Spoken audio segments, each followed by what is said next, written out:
Postoji dob u kojoj čovjek prvi puta jasno osjeti da svakodnevnica može biti najopasniji oblik praznine. Jung to zove promjenom zakona smisla. To je trenutak kada se život bez neke vanjske katastrofe mijenja. Kao da čovjek osjeti da ga vlastiti život više ne dodiruje. Da je ostao u istoj sceni, ali se unutarnja prisutnost povukla. To nije riječ samo o pukoj zasićenosti, nego o prelamanju u samoj mjeri prema kojoj živimo. Ono što je bilo važno počinje gubiti težinu, a ono što je djelovalo smisleno postaje puka izvedba, precizna, funkcionalna, ali prazna. Ne postoji neka jasna crta u kalendaru koja kaže ovdje završava mladost, a ovdje počinje zrelost. Ali postoji trenutak koji mnogi prepoznaju bez obzira na točan broj godina. Oko 40. 50. ljudi počinju tražiti kratku rečenicu koja bi objasnila ono što se najčešće iznutra raspada. I dobiju slogan. Jung ne nudi slogan nego dijagnozu. A ljudi rijetko traže dijagnozu. Traže rečenicu koja će im vratiti kontrolu. Kratku formu koja će pretvoriti nemir u plan. I upravo tu počinje nesporazum sa Jungom. Jer ono što on misli pod krizom srednjih godina nije problem koji se rješava, nego poruka koja se mora čuti. Čak se i na neki način popularizirao slogan da život počinje sa 40, što je opet samo obećavajući naslov koji zaobilazi suštinu. Jung opisuje psihološku nužnost. Ili ćeš prihvatiti da se u drugoj polovici života promijenio zakon smisla po kojem živiš, ili ćeš se lomiti pokušavajući živjeti po starom. Promjena zakona smisla ne dolazi kao ideja, nego kao iskustvo. Ne pitate želiš li je. Ona se jednostavno dogodi. I tek tada shvatiš da si do jučer živio po jednom unutarnjem programu koji je prestao vrijediti. To počinje ono što Jung naziva poslijepodnevom života. Osim unutarnjeg pomaka često je potaknuto i vanjskim relacijskim prekretnicama, na primjer odlaskom djece, smrću roditelja, promjenom u partnerstvu, koje daju konkretan, dramatičan okvir unutarnjem nemiru.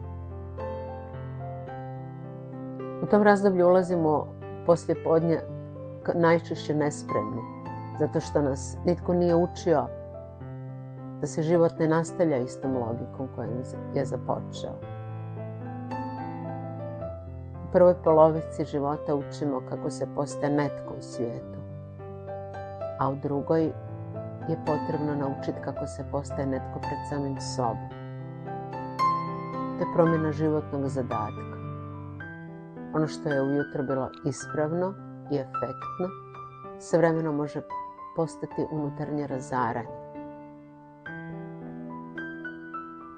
Najnezgodnije je što u zrelost ne ulazimo samo nespremni, nego i pogrešno uvjereni da će nas ono što smo godinama smatrali istinom i idealom nositi dalje. Kao da se život nastavlja nekim istim zakonom, istom brzinom, ali istim obećanjem, a upravo tu nastaje lom. Psiha više ne priznaje stare garancije. Za Junga ova promjena nije samo lični, nego i arhetipski zahtjev.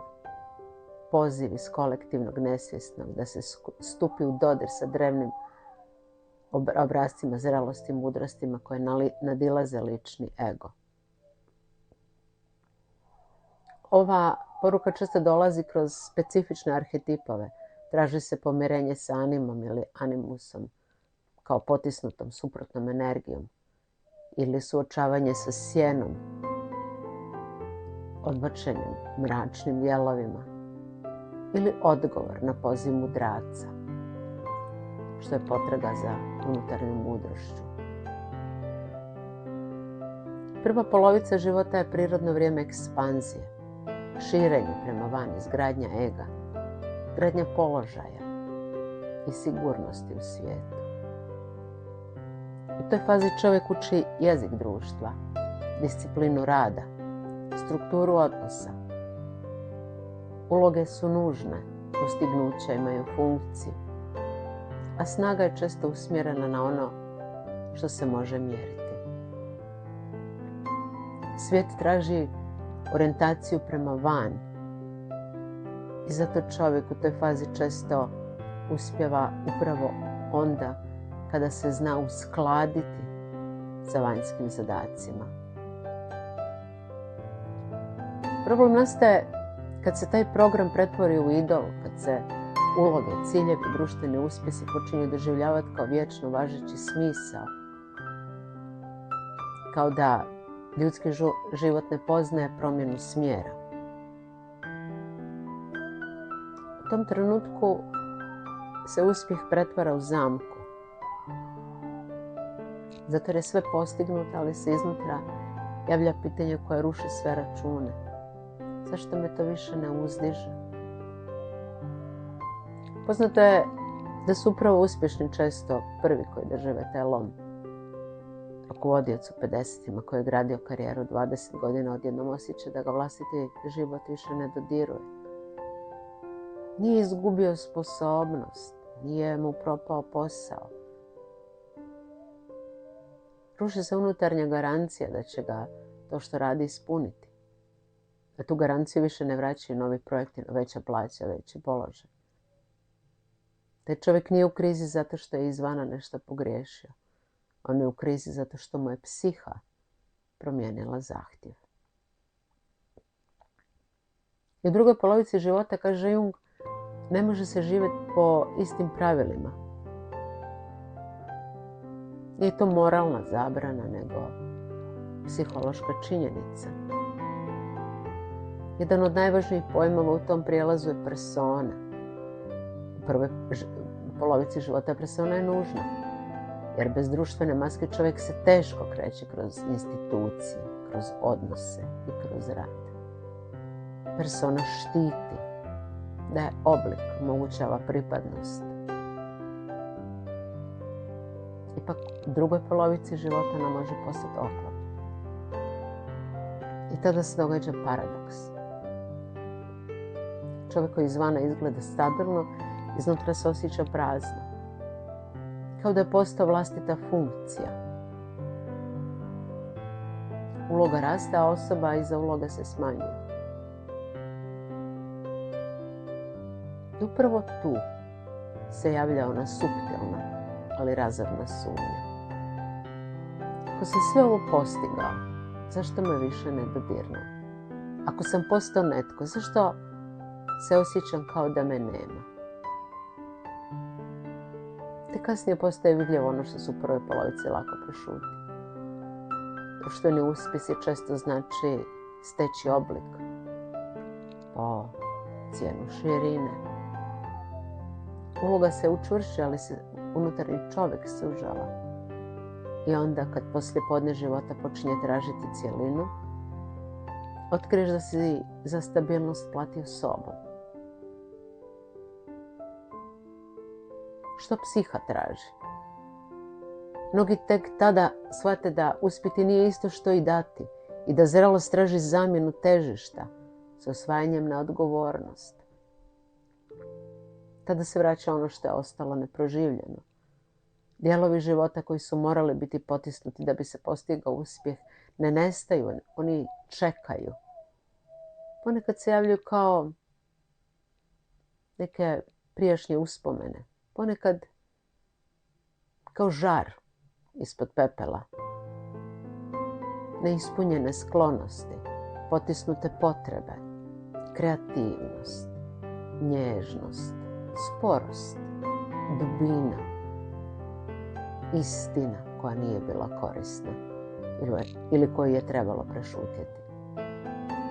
U tu paletu neproživljenog pripada izgubljeni odnos prema vlastitom tijelu i senzualnosti, želja za prisutnošću osjetilima koja su bila potisnuta u žurbi postignuća. Druga polovica života traži da se čovjek počinje baviti upravo tim ne kao hobijem, nego kao povratkom izgubljenim dijelovima ličnosti. Ono što je dugo odgađano u ime jednog dana sada se pojavi kao pitanje koje više ne može čekati. Što sam morao izdati da bih uspio? I koliko još mogu živjeti u toj izdaji? U tom procesu psiha ne traži samo ličnu historijsku ispravku, već aktiviranje onog što Jung zove transcendentnom funkcijom, odnosno sposobnosti da se od suprotnosti, na primjer persona, sjena, uspjeh, smisao, stvori nova, treća stvarnost koja nadilazi stare sukobe. To je prvenstveno stvaralački čin, a ne samo arheološki oklop. Tu se Jung može povezati sa Schopenhauerom, koji je život opisao kao njihalo između boli i dosade. Dok želimo, patimo, kad dobijemo, javlja se praznina. Zatim opet nova želja. U prvoj polovici života taj mehanizam može izgledati kao ambicija i napredak. A u sredini života čovjek počinje osjećati da ga više ne spašava jer volja zna za kretanje, ali ne zna za smisao. Ovu egzistencijalnu prazninu slično ono koje opisuje Kierkegaard i Heidegger i pokazuje da se radi o pitanju bitka, a ne samo psihološke prilagodbe. Tada se rađa tihi užas. Možda sam sve radio ispravno, ali sam promašio svoj unutarnji razlog. Možda sam cijeli život se širio prema van, a nikad nisam probudio prema sebi unutra. Ono što je do jučer izgledalo kao snaga, sada se pokazuje kao bijeg. Stalno novo postignuće, kao način da se ne čuje vlastita praznina. U toj krizi srednjih godina više se ne pitaš kako ukloniti prepreke i nastaviti, nego čemu nastavak služi. Kad dođe to pitanje, više ga ne možeš ušutkat nekim novim ciljem. Jer to nije pitanje o cilju, nego o smislu. Upravo tu se otkriva Jungovo shvaćanje da ljudska psiha ima inherentno religioznu ili svetu funkciju. Potrebu za smislom koji nadilazi lično i materijalno, a čije se gladovanje najjasnije očituje upravo u sredini života. Zrelost u Jungovom smislu ne znači povlačenje svijeta, nego promjenu odnosa prema svijetu. Ne traži se još jedna ekspanzija ega, nego unutrašnja cjelovitost, integracija onog što je bilo odbačeno. U filozofskom jeziku to je promjena smjera duše. Ne naučiti još jednu vještinu, nego okrenuti se onom što je bilo zanemareno dok je trajao taj vanjski projekat života. To je trenutak kada čovjek počinje razlikovati između uspjeha i smisla, između priznanja i istine, između privida, stabilnosti i stvarne unutrašnje forme. U psihološkom smislu to je početak individuacije, prestanak života po tuđim mjerama i početak života po unutrašnjem kriteriju. Važno je naglasiti da se radi o težnji prema sopstvu, prema selfu, kao arhetipu cjelovitosti. Ali to sopstvo nije gotov, prikriveni, pravi, skriveni pravi ja. To je dinamički, to je živ cilj, proces postojanja cjelovitim koji traje, a nije stanje koje se jednom zauvijek postigne.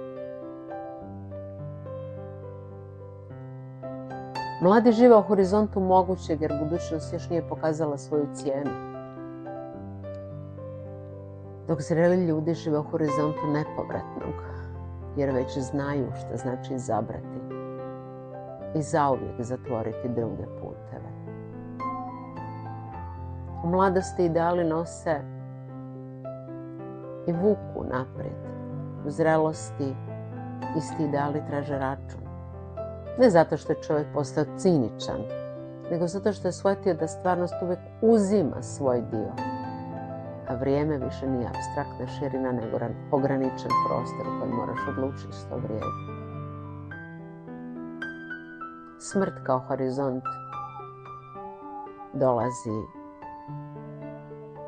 jer je to tema koja se čovjek najviše pribojava. Jung smatra da je nezdravo u drugoj polovini života živjeti kao da je kraj, nešto što se mora poricati. Smrt nije samo prijetnja, nego horizont koji životu vraća oblik. Kad čovjek odbija taj horizont, često postaje neurotično vezan za mladost, za zdravlje, za izgled i iluziju da je vrijeme beskonačno. Kad ga prizna, poslije podne života može postati sabiranje. Vrijeme u kojem se, nakon dugog rasipanja energije, čovjek napokon vraća sebi. Ne kao poraz, nego kao jedini ozbiljan način da se život dovrši iznutra, a ne samo izvana. Tada prestaje panika i počinje pitanje što vrijedi. Ako se nakon 40 ili 50 nešto mijenja, to je zato što psiha mijenja zakon smisla. A na čovjeku je upravo da odluči hoće li ga prihvatiti. Ili će nastaviti starim putem i tako polako iznutra nestajati. Ova promjena je u svojoj srži drevni arhetipski poziv na jednu vrst herojskog putovanja u drugu polovicu života. Putovanje unutarnjeg heroja koji se suočava sa sjenom, prima poruke iz dubina kolektivnog nesvjesnog i vraća se sa blagom cjelovitosti. Ne mijenja se samo tijelo, nego se mijenjaju kriteriji. Ne prestaje vrijediti svijet, ali prestaje biti dovoljan.